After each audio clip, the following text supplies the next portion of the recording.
নমস্কার বন্ধুরা, কেমন আছেন সবাই? সোফিয়া সাতকাহনে আপনাদের সবাইকে স্বাগত জানাই। বন্ধুরা, খুব সুন্দর সুন্দর আপনারা কমেন্ট করে পাচ্ছি। হ্যাঁ, আমার উত্তর দিতে যদিও একটু দেরি হয়, কিন্তু আপনারা লক্ষ্য করবেন প্রত্যেকেরই কিন্তু কমেন্টের উত্তর আমি সামান্য হলেও একটা স্টিকার হলেও কিন্তু দিয়ে থাকি। তা আপনারা সাথে আছেন, পাশে আছেন, এটা যখন চিন্তা করি একটা অদ্ভুত আনন্দ বা তৃপ্তি পাই। যাই হোক, আজকের ঘটনা বলবো গোপাল পালেরই ঘটনা একটা। সে শেয়ার করেছে, কিন্তু এই রকম ও নিজেও বলেছে যে দিদি আমি এরকম বিচিত্র ঘটনা শুনিনি বা কোনোদিনও কারো কেউ আমায় বলেনি। আর আমারও ঘটনাটি শুনে মানে আমি ভয়ের থেকেও বিস্মিত বেশি হয়েছি যে এরকম ঘটনাও কি পৃথিবীতে ঘটে। তাহলে চলুন শুরু করি।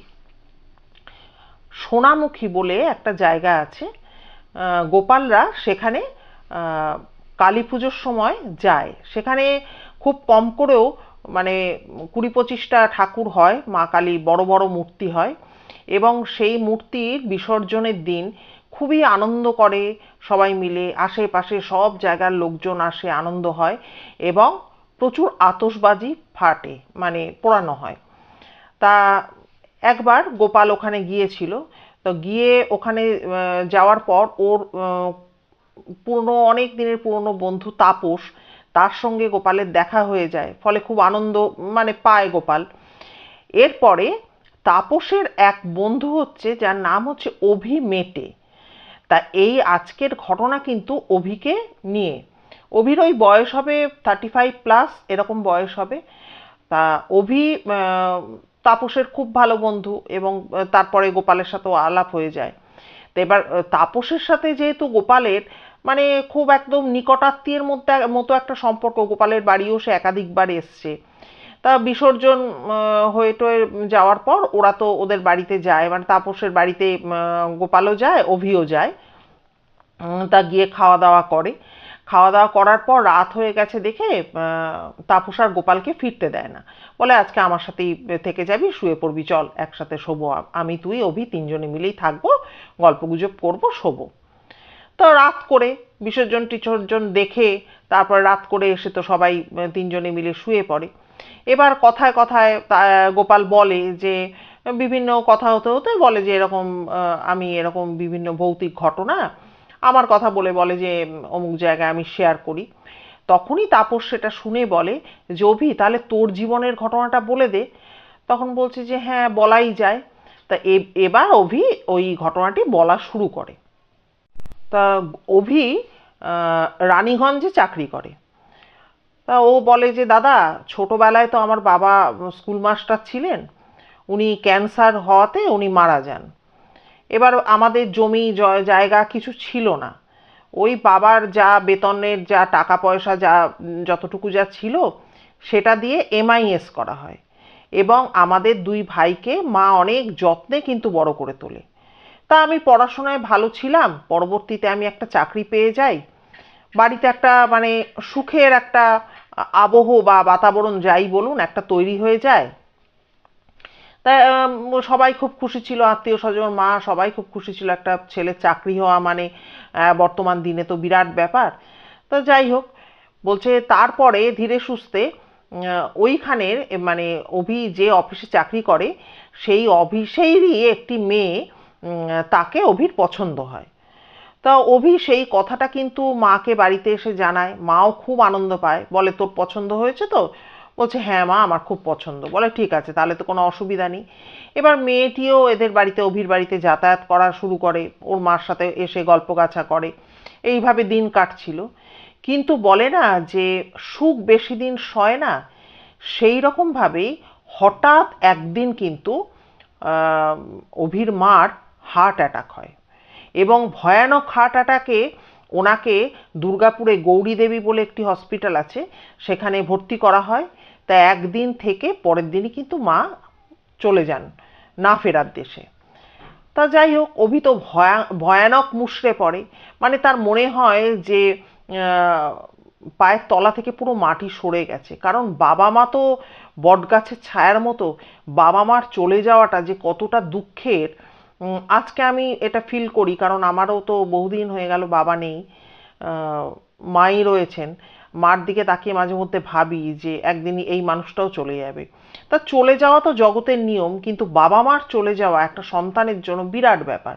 তো অভিরও সেরকম ফিল হয় আর কি।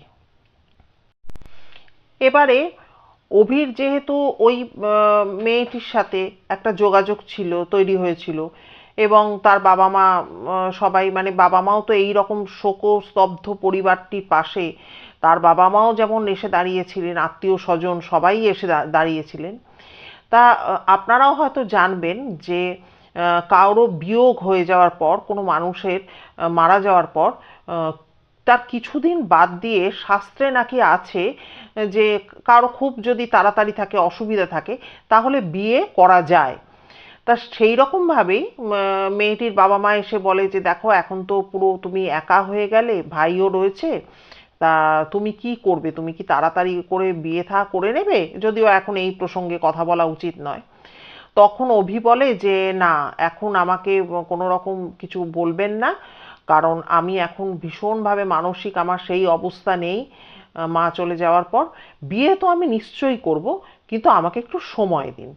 তা তারাও সেটা মেনে নেয়। এবারে অভি এই সময় কিন্তু অফিস খুব কম যেত, না যাওয়ার মতো। তা ও বাড়িতে থাকতো, এবং থাকতে থাকতে ও চিন্তা করে যে আমি প্ল্যান চেট করব। তা মৃত্যুর 5 দিনের মাথায় অভি সিদ্ধান্ত নেয় যে আমি প্ল্যানচেটে বসবো। এবার একটা শিক্ষিত ছেলে, সে জানে যে প্ল্যানচেট করা যায়, প্ল্যানচেট বলে একটা জিনিস হয়, এবং ওর মেন উদ্দেশ্য হচ্ছে ওর মার সাথে মানে যোগাযোগ স্থাপন করা এবং কথা বলা। তা 5 দিনের দিন বিছানার চাদর টাদর সুন্দর করে পরিষ্কার পরিচ্ছন্ন করে খাটের ওপরই সে প্ল্যানচেট করতে বসে। কিন্তু প্রথম দিন কিছুই, সে কিছু ফিলও করে না, কিচ্ছু হয় না। তা পরের দিন, 6 দিনের দিন, সে ওই প্ল্যানচেট করার জন্য যে কিবোর্ড, হ্যাঁ, তাতে বিভিন্ন অক্ষর টক্ষর লিখে, সামনে মোমবাতি টোমবাতি জেলে, সুন্দর সেন্ট ছড়িয়ে, ধূপকাঠি জেলে, সে আবার 6 দিনের দিনও কিন্তু ওই প্ল্যানচেট করতে বসে। এমনকি একটা ক্যারামের গুটি পর্যন্ত ওই কিবোর্ডের মধ্যে বিভিন্ন অক্ষর লিখে রেখেছে, তার মধ্যে এনে রাখে, যেগুলো আমরা সাধারণত দেখে থাকি বা জেনে থাকে। আমি তো দেখিনি কোনোদিনও এইটা করা, কিন্তু যতটুকু যা জানতে পেরেছি, তো ও সেরকমভাবে একটা চেষ্টা চালায়। তা এইভাবে চলতে চলতে তার কিছুক্ষণ বাদে ওর একটা ফিল হয় যে ঘরের মধ্যে ও ছাড়াও কিন্তু কেউ আছে। তা একদিকে ওর ভয় লাগতে থাকে, তেমনি আরেক দিকে কিন্তু মনের মধ্যে একটা আনন্দও হয় যে এক্ষুনি হয়তো মা কথা বলে উঠবে, মার কণ্ঠস্বর শুনতে পাবো। হ্যাঁ, এবার এই রকম একটা ইয়ে, মানে ব্যাপার চলতে থাকে মনের মধ্যে। হঠাৎ করে দেখে যে কিবোর্ডের সামনে যে ধরানো মোমবাতিগুলো সম্পূর্ণ নিভে গেল, এবং ঘরটা পুরো একদম নিকষ কালো অন্ধকার হয়ে গেল। পাশের ঘরে ভাই শুয়ে আছে, সে তো কিছু জানে না, দরজা জানলা তো আটকাট বন্ধ করে ও এসব করছে। পুরো নিকষ কালো অন্ধকারে ঘর ঢেকে গেছে, আর অনুভূতি হচ্ছে সে ছাড়াও ঘরে আরেকজন কেউ আছে। হঠাৎ করে একটি পুরুষ কণ্ঠের সে আওয়াজ পায়। সেই পুরুষ কণ্ঠটি বলে, বল, কেন আমাদেরকে ডাকছিস? তখন ও তো অবাক হয়ে যায় যে আমি তো মাকে ডাকছি, তাহলে পুরুষটি কে এসছে আমার ঘরে? তখন সেই পুরুষ কণ্ঠটি বলে যে দেখ, আমি কিন্তু তোর একজন পূর্বপুরুষ। আমি আজও, আমার জন্ম হয়নি, আর তুই ডেকেছিস বলে আমি এসেছি, কিন্তু তুই এগুলো করিস না, কারণ তোর মা এখন কিন্তু তোর আর মা নয়, সে কিন্তু পরলোকে চলে গেছে, সে ইহলোকে আর নেই। আর পরলোকে আমরা যারা রয়েছি, আমাদের এইভাবে যে ডাকাডাকি করছিস, এতে কিন্তু আমাদের প্রচণ্ড কষ্ট হচ্ছে।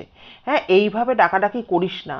দেখ, আমরা যত্রতত্র বিচরণ করি এবং আমাদের জগতে আমরা ভালো আছি, কিন্তু আমাদেরকে এইভাবে ডাকাডাকি করিস না। তো এই কথাটি বলে পুরুষ কণ্ঠটির আর আওয়াজ পাওয়া যায় না, এবং সে ধরে নেয় যে ও কিন্তু চলে গেছে, ওই আত্মাটি চলে গেছে, এবং বলে গেল যে আমি কিন্তু তোরই পূর্বপুরুষ। ঠিক আছে, এই পর্যন্ত বলে কিন্তু আত্মাটি কিন্তু চলে যায় আর কি। এবার যখন ও অভি আর কি ভাবে, মনে মনে ভাবে যে তার মানে কি তার ডাকে সাড়া দিয়ে কেউ না কেউ তো এসেছিল। তখন ও আরো স্যাঙ্গুইন হয়ে যায় যে তার মানে আত্মা সত্যি আসে। তখন ও রীতিমতো বইপত্র কিনে, যেহেতু একটা শিক্ষিত ছেলে, বইপত্র কিনে কিন্তু ও কিন্তু রীতিমতো মানে রিসার্চ করা যাকে বলে সে কিন্তু শুরু করে দেয় যে কিভাবে আত্মাকে আনবে বা কিভাবে তুমি তাকে ফেরত পাঠাবে, সেগুলো সমস্ত কিছু পরিষ্কার করে নাকি সেই বইতে লেখা আছে, যেভাবে গোপালকে বলেছে। তারপরে 7 দিনের মাথায় কিন্তু ও আবার মানে ওর মা মারা যাওয়া 7 দিনের মাথায় তখন কিন্তু অসৎ চলছে, তার মধ্যে কিন্তু ও আবার কিন্তু ওই প্ল্যানচেট করে। তা ওই দিন কিন্তু ও কোনো সাড়া শব্দ কিছুই পায়নি।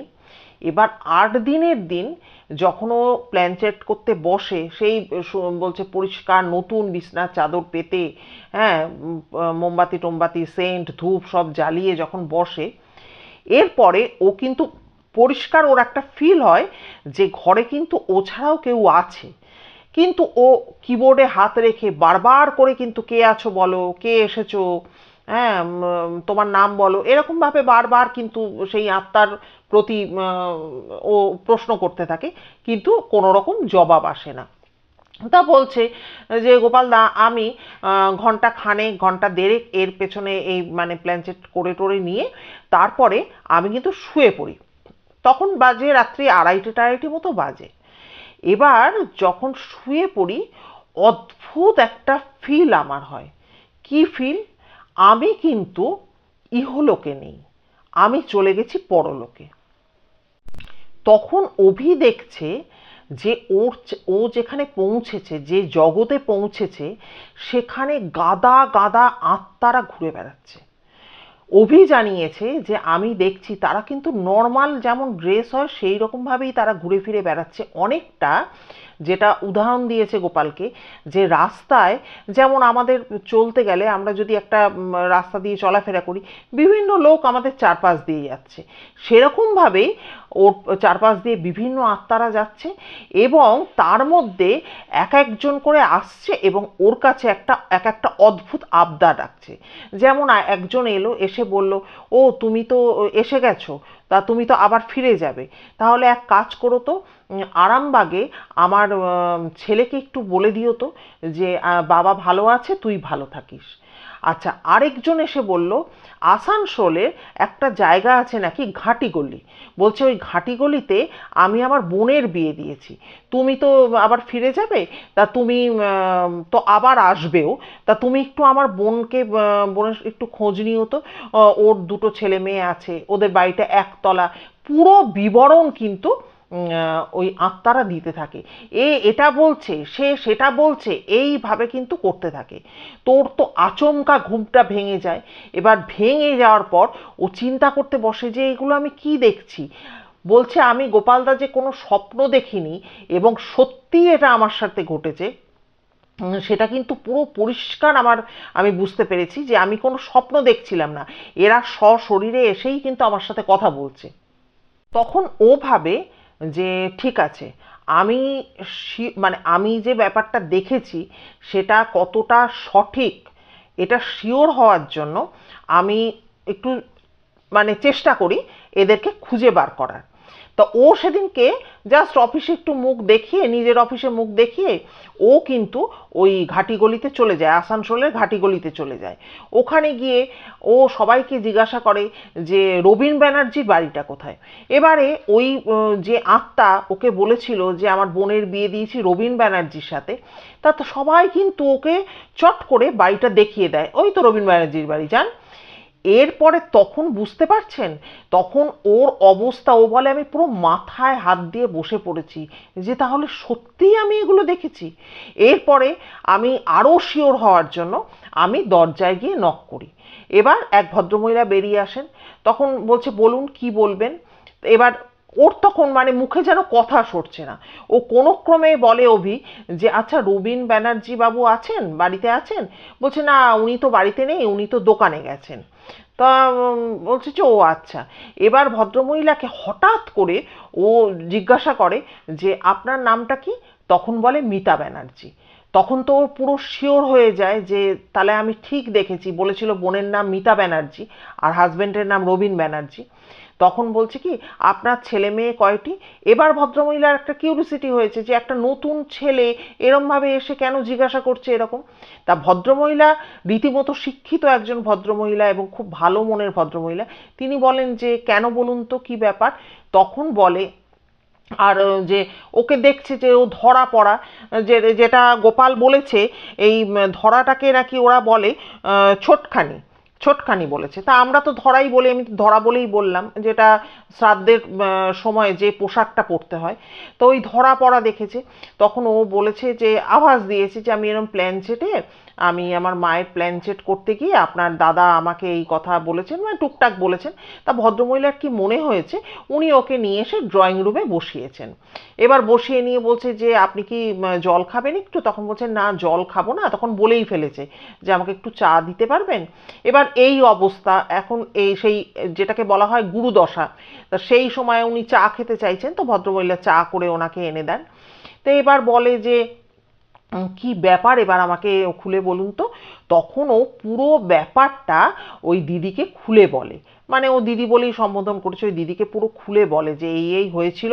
আমার মার প্ল্যানচেট করতে বসে আমি তারপরে মানে আমি যখন শুয়েছি তখন আমি যে জগতে গিয়ে পৌঁছেছি সেখানে আপনার দাদা, আপনার কি কোনো দাদা আছে? বলছে আমার দাদা আছে বলতে আমরা এক ভাই এক বোন, উনি আমার দাদাই। এবং আমার দাদা, আমাদের বাড়ি হচ্ছে পুরুলিয়াতে। তা আজকে 7-8 বছর হলো আমার দাদা মারা গেছেন। বললো দেখুন আমার বাড়ি সোনামুখীতে, আমি রানীগঞ্জে চাকরি করি। এবার আমি তো কোনো রকম বাজে কথা বলছি না, আপনাদেরকে আমি চিনি না, তাহলে আপনাদের কি করে আমি পরিচয় উনি দিলেন। এবং আমি তখন নিজে স্যাঙ্গুইন হওয়ার জন্য যে আমি কি এটা ঠিক দেখছি মনে করেই কিন্তু আমি আজকে এসে আপনাদেরকে নক করেছি। এবার ও তো রানীগঞ্জে অফিসে, নিজের অফিসে গেছিল, সেখান থেকে আসানসোল গেছে, ফলে দুপুর হয়ে গেছে। এবার এই সময় দুপুরে খাওয়ার জন্য, লাঞ্চের জন্য ওই ভদ্রমহিলার হাজবেন্ড কিন্তু বাড়িতে এসে হাজির হয়েছেন। এবার এসে তো স্বাভাবিক ব্যাপার, বাইরের একজন মানুষকে হঠাৎ করে তিনি দেখছেন, তিনিও জিজ্ঞাসা করলেন যে কি ব্যাপার। তখন বলছে যে অভি বলেছে প্রথম দিকে যখন আমি ব্যাপারটা বললাম তখন না উনি অতটা গুরুত্ব দিলেন না। হ্যাঁ আমি বুঝতেই পারছি যে ওনার বিশ্বাস হয়নি, কিন্তু ভদ্রমহিলা পুরোপুরি বিশ্বাস করেছেন। এরপরে বলছে যে ভালো করে তুমি বলো তো কি ব্যাপারটা হয়েছে ভাই। তখনও পুরোপুরি ব্যাপারটা খুলে বলে। উনি বলেন, অভি বলে যে দেখুন আপনি আমাকে অবিশ্বাস করতেই পারেন, ভাবতেই পারেন আমি কোনো ফ্রড, হ্যাঁ আমি কোনো অসৎ উদ্দেশ্যে আপনার বাড়িতে ঢুকেছি, কিন্তু বিশ্বাস করুন এই দেখুন আমার অফিসের আই কার্ড সমস্ত কিছু দেখিয়েছে, হ্যাঁ এই অফিসে আমি চাকরি করি, সোনামুখীতে আমার বাড়ি। হ্যাঁ আমি এরকম মার প্ল্যান চেট করতে গিয়ে এই ব্যাপারে আমি জড়িয়ে পড়াতে আর ওনার দাদা এসে আমাকে বারবার করে বলাতে আমি সঠিক এটা দেখেছি কিনা এটা দেখার জন্যই কিন্তু আমি এই জায়গায় আপনাদের বাড়িতে এসে পৌঁছেছি। তখন ভদ্রলোক বলেন আমি তোমার কষ্টের জায়গাটা বুঝতে পারছি ভাই, বাবা মা চলে গেলে কতটা যে কষ্ট হয় সেটা তো আমি বুঝি, আমারও বাবা নেই। হ্যাঁ কিন্তু দেখো তোমার মা চলে গেছেন, তোমারও ঠিক ততটাই কষ্ট হচ্ছে, কিন্তু দেখো এদের জগৎটাই আলাদা, এরা তো আর ইহলোকে নেই, এরা পরলোকে চলে গেছে, তাই এদের ধরে টানাটানি করা এই ব্যাপারগুলো তুমি বন্ধ করে দাও। তারপরে তো ওর সাথে অনেক রকম কথা বলে আর যদি তুমি এই সব করতে গিয়ে একটা বড় বিপদের সম্মুখীন হও তখন তোমার ভাইকে কে দেখবে, অনেক করে উনি ওনার তরফ থেকে যতটুকু করা একজন বয়স্ক মানুষ হিসাবে উনি কিন্তু অনেক করে ওই ইয়েকে অভিকে বোঝায় এবং বলে যে তুমি আজকে এখানে থেকে যাও, তুমি খাওয়া দাওয়া করে যাও। তখন বলে না আমার তো এরকম চলছে, আমার তো এখনো কাজকর্ম কিছুই মায়ের মেটেনি, আমি তো আপনাদের এখানে কিছু খেতে পারবো না, আমাকে চলে যেতেই হবে। তখন মানে ভদ্রলোকেরা ওই আর কি করবেন, অভির ফোন নাম্বার নিয়ে রাখে এবং নিজের ফোন নাম্বারও অভিকে দেয় যে পরবর্তীতে যোগাযোগ করার জন্য। তখন অভি বলে যে কারণ কি ওনারা বারবার করে আমাকে এই কারণেই আরো বলছেন যে আমায় বারবার ওনারাই বলছেন যে তুমি তো আবার ফিরে আসবে। তখন এই কথাটা শুনে কিন্তু ভদ্রলোক খুব চমকে ওঠেন। ভদ্রলোক বলেন আবার ফিরে আসবে মানে? তুমি তো একজন জীবিত মানুষ, তুমি ওখানে তার মানে আবার ফিরে যাবে? এটা তো ঠিক নয়। অভি বলছে হ্যাঁ আমি চোখ বন্ধ করে যখন আমার ঘুমটা আসছে আমি পুরোপুরি ওদের জগৎ চলে যাচ্ছি। তো তো যাই হোক, সেদিন তো খুব ধকল যায় অভির ওপর। একে তো সব খাবার দাবার যে কোনো জায়গায় বসে ও খেতেও পারছে না, তারপরে একবার রানীগঞ্জ এসছে, তারপরে আসানসোলে এসছে করে যখন ও সোনামুখীতে নিজের বাড়িতে ফিরে যায় তখন প্রায় 7টা 7:30 বাজে। তারপরে তো বাড়িতে ফিরে এসে স্নান টান সেরে ক্লান্ত হয়ে গেছে, ধকল গেছে ওর ওপর দিয়ে, ও তখন আবার ওই শুয়ে পড়ে। বলেছে যে গোপালদা তুমি বিশ্বাস করবে না, শুয়ে পড়ার পর যেই ঘুমের যে ভাবটা হচ্ছে সাথে সাথে আমি ওই জগতে চলে যাচ্ছি। এবার যে আত্মারা আমার কাছে দাবি করেছে যে তাদের প্রিয়জনদের খবর নিয়ে আসতে, কেউ বলেছে আমার দেখো তো জমিটা দেখে এসো তো যে চাষ টাস ঠিকঠাক হচ্ছে কিনা, তারা যখন জানছে যে আমি যাইনি, আমাকে প্রচণ্ড ধমক ধামক দিচ্ছে, তারা রেগে যাচ্ছে রীতিমতো। তো বলছে এর ভয়ে এই ঘটনার পর এমন অবস্থা, আমি দিনের পর দিন রাতের পর রাত আমি জেগে কাটাই, আমি কারোর সাথে বাড়ি থেকে বেরোই না, যোগাযোগ করি না, কিচ্ছু করি না, কিন্তু চোখের মধ্যে, ভাবতে পারেন চোখের মধ্যে সর্ষের তেল অবধি দিয়ে দেয় যাতে ঘুম না পায়। এইভাবে একটা মানুষ দিনের পর দিন জেগে জেগে সে কাটাচ্ছে। এরপরে একদিন ওই দেখবেন যখন অসৎ চলে তখন অনেকেই কিন্তু এই চাল বলুন ফলমূল বলুন দিতে আসে। তো ওরকম ওর যেখানে মানে হবু শ্বশুর বাড়ি থেকে ও ফল টল এইসব নিয়ে একদিন শ্বশুর শাশুড়ি এবং ওর হবু স্ত্রী সবাই মিলে কিন্তু ওর বাড়িতে আসে। এবার ও যখন দরজা খোলে ওকে দেখে সবাই চমকে যায়, বলে এ কি তোমার চেহারা হয়েছে। তখন ও তোমার কি হয়েছে, তুমি কি অসুস্থ নাকি কি, এরকম মানে সবাই বলছে, কারণ দিনে রাতে কেউ ও সে ঘুমাতে পারছে না। তখন ও ওদেরকে নিয়ে গিয়ে বসিয়ে ওদেরকে পুরো ব্যাপারটা খুলে বলে। আর ওর যে হবু স্ত্রী সেও চিন্তায় পড়ে যায়, সেও সাইডে নিয়ে গিয়ে বলছে তোমার কি হয়েছে বলো আমাদের। তখন পুরো ব্যাপারটা ওদেরকে জানায়। তখন তো ওর যে আর কি হবু শ্বশুর মশাই তিনি তো বলেন তুমি তো বাবা বিরাট বড় ভুল করে ফেলেছো, এই সমস্ত কাজ কেউ করে, মা মারা গেছে, তোমার মনের ওপর দিয়ে কি ঝড় চলছে সে তো বুঝতে পারছি, কিন্তু মৃত মানুষকে ডাকতে হয়, তারা অন্য জগতে চলে গেছেন, তারা তো পরলোকে চলে গেছেন না, সেখানে তো আমাদের যাওয়া উচিত নয়, এখন কি হবে। তখন ওর শাশুড়ি মা ভাবেন যে না এইভাবে তো ছেলেটিকে একা ছেড়ে দেওয়া যায় না, সম্ভব নয়, এত সুন্দর দেখতে ছেলেটি, এরকম মানে সাংঘাতিক চেহারা হয়ে গেছে ওর। তখন উনি ওনার স্বামীকে বলেন যে তুমি ইয়েতে চলে যাও, রানীগঞ্জে চলে যাও। আর রানীগঞ্জেই যেহেতু বললাম যে অফিসে চাকরি করতো, ওখানেই মেয়েটি চাকরি করতো ওদের অফিসেই। তা বল তুমি ফিরে যাও, আমি এর কাছে আমি আর আমার মেয়ে রইলাম। আর ও যেটা আরও জানায়, বলে যে আমার যখন মানে আমাকে বলছে যে অর্ডার করছে যে এই কাজটা করে আসবে, অমুকের সাথে দেখা করে আসবে, অমুকের খবর নিয়ে আসবে, যখন আমি পারছি না তারা ভয়ঙ্কর রেগে যাচ্ছে। এবং আরেকটা কথা গোপালকে বলছে দাদা জানো যে গলায় দড়ি দিয়ে মরেছে ধরো, তার গলায় সুন্দর কিন্তু দাগ নিয়ে এসে ঘুরে বেড়াচ্ছে। বলছে কোনো ব্লিডিং ফ্লিডিং কিচ্ছু কিন্তু দেখতে পাচ্ছি না, যার অ্যাক্সিডেন্টে মাথা ফেটে মারা গেছে হ্যাঁ, কিন্তু দাগ রয়ে গেছে, কিন্তু কোনো ব্লাড কিন্তু সেখানে আমি দেখতে পাচ্ছি না। এরম ভাবে সবাই ঘুরে বেড়াচ্ছে, মানে পুরো রাস্তাঘাটে যেমন মানুষের সাথে মানুষের দেখা হয় সেই জগতে গাদা গাদা আত্মারা এইভাবে ঘুরে বেড়াচ্ছে। মানে ভাবলেই না গা শিহরিত হয়ে ওঠে। আমি এই জন্যই বললাম একটা বিচিত্র ঘটনা আপনাদের শোনাতে চলেছি। যাই হোক, এবার তো ভদ্রলোক ওখানে চলে যায়। এবার রানীগঞ্জে নাকি একটা পীর সাহেবের দরগা মতো রয়েছে এবং সেখানে একজন ফকির সাহেব রয়েছে। তা ওখানে কিন্তু ওই ভদ্রলোক গিয়ে যোগাযোগ করেন এবং পুরো ব্যাপারটা অভির ওখানে খুলে বলে। তখন উনি বলেন যে দেখুন আমি তো ফকির সাহেব, আমি জানি না আমি কতটা সাকসেস হব এই ব্যাপারে, কিন্তু পীর সাহেবের কাছে এসে ওকে ক্ষমা চাইতে বলুন, পীর সাহেবের থানে এসে ওকে ক্ষমা চাইতে বলুন যে আমি ভুল করে ফেলেছি, এই ভুল আর আমি জীবনে করব না। যদি পীর সাহেবই কিছু করার সেটা করতে পারেন। আর এখানে এসে ওকে চাদর চড়াতে বলুন, ওখানে সবাই চাদর দিত আর কি। তখন যাই হোক অভি তো ওখানে যায়, তখন ওখানে গিয়ে সমস্ত ঘটনা বলে এবং বলে যে প্রত্যেকটি আত্মা যখন কাছে এসে দাঁড়িয়ে কিছু বলছে সবার গা থেকে অপূর্ব সুন্দর একটা সুবাস বা একটা সেন্টের মতো গন্ধ কিন্তু ভেসে আসতো। তারপরে তো যাই হোক ওখানে গিয়ে সমস্ত কথা বলে, পীর সাহেবের থানে গিয়ে ও মাথা ঠুকে পুরো ক্ষমা চেয়ে নেয়। তারপরে ওনারা সেই ময়ূরের পালক টালক দিয়ে ঝেড়ে দেন এবং জমজম পানি বলে একটা জিনিস আছে, মানে মুসলিম যারা সম্প্রদায়ের মানুষজন রয়েছেন তাদের ওইখানে একজন পাওয়া যায় জমজম পানি বলে। তা ওনাদের ওইখানে থেকে ওই পানিটা দেওয়া হয় আর কি, এবং বলে যে সারা বাড়িতেই পানি ছিটিয়ে এই জলটা মানে অল্প হলেও মুখে টাচ করে ওটাকে খেয়ে নিতে বলেছে, তাহলে হয়তো ব্যাপারটা কেটে যেতে পারে। আরেকটা কথা বলা হয়েছিল, সেটা হয়েছে যে ওই যে কিবোর্ডটা বলেছিল ওই পীর বাবার ওই স্থানে নিয়ে গিয়ে ওটাকে মানে ক্ষমা চেয়ে নিয়ে ওটাকে বিসর্জন দিতে। তা অভিপ তার পরবর্তীতে এগুলো সমস্ত মেনটেন করেছিল এবং ওর ভাইও খুব দুশ্চিন্তায় পড়ে গেছিল যে দাদা কি বিপদ ডেকে এনেছে বা বিপদে পড়ে গেছে, কারণ একটা মানুষ দিনের পর দিন না ঘুমিয়ে তো বাঁচতে পারে না। তারপরে যাই হোক আস্তে আস্তে কিন্তু এই ফাঁড়াটা ওর জীবন থেকে কেটে গেছিল এবং তারপরে কিন্তু ও আর দেরি করেনি, যত তাড়াতাড়ি সম্ভব কিন্তু ও বিয়ে করে সেটেল হয়েছে সেই মেয়ের সাথে, এখন তো সুখে আছে, ভালো আছে, আর ওই সমস্যাটা কিন্তু হয়নি।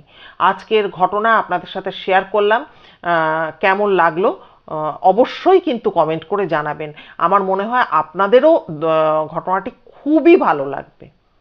14 দিনের মাথায় যখন অভি ফকির সাহেবের ওই দরবারে গিয়েছিল বা থানে গিয়েছিল, তখন কিন্তু ওই যিনি আর কি পীর সাহেবের থানে গিয়েছিল, ফকির সাহেব তখন বলেছিলেন যে তুমি কিন্তু নিজের অজান্তেই ওই জগতের দরজাটা প্ল্যানচেটের মাধ্যমেই হোক বা কোনোভাবে হোক খুলে ফেলেছো, কিন্তু খুলে ফেলেছো, তুমি সেখানে পৌঁছে যাচ্ছ, কিন্তু ওটা কিন্তু বন্ধ করার উপায় তোমার জানা নেই। তাই জন্যই ওরা বলছে কিন্তু তুমি তো আবারও আসবে। হ্যাঁ, তা যাই হোক এই জমজম পানির কারণেই হোক বা পীর বাবার আশীর্বাদেই হোক ও কিন্তু এই সমস্যাটার হাত থেকে মুক্তি পেয়েছিল চিরতরে। যাই হোক আপনারা কমেন্ট করবেন, অবশ্যই গোপালকে জানাবেন কেমন লেগেছে আজকের ঘটনা।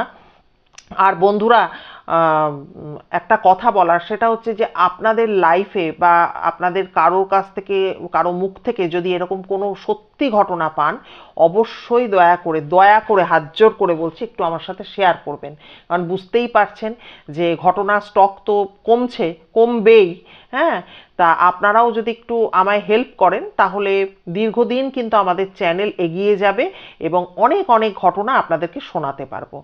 আর পুরনো বন্ধু নতুন বন্ধু সবাইকে বলছি, নতুন বন্ধুদেরকে বলছি যে আপনাদের যদি এই ভিডিও ভালো লাগে তাহলে দয়া করে একটা লাইক করে সাবস্ক্রাইব করে নেবেন এবং বেল আইকনের অলটা প্রেস করবেন। তাতে কি হবে, আমার যে কোনো ভিডিও নোটিফিকেশন আপনারা পেয়ে যাবেন। আর পুরনো বন্ধুদের কি বলবো, তাদের চেষ্টায় আজকে এই পর্যন্ত আমি পৌঁছেছি, তারা চেষ্টা করেন। আপনারাও দয়া করে আপনাদের পরিচিত জনেদের মধ্যে একটু শেয়ার করবেন। আর কি, সবাই খুব খুব ভালো থাকবেন, সুস্থ থাকবেন। দেখা হচ্ছে তাহলে পরবর্তী ভিডিও নিয়ে।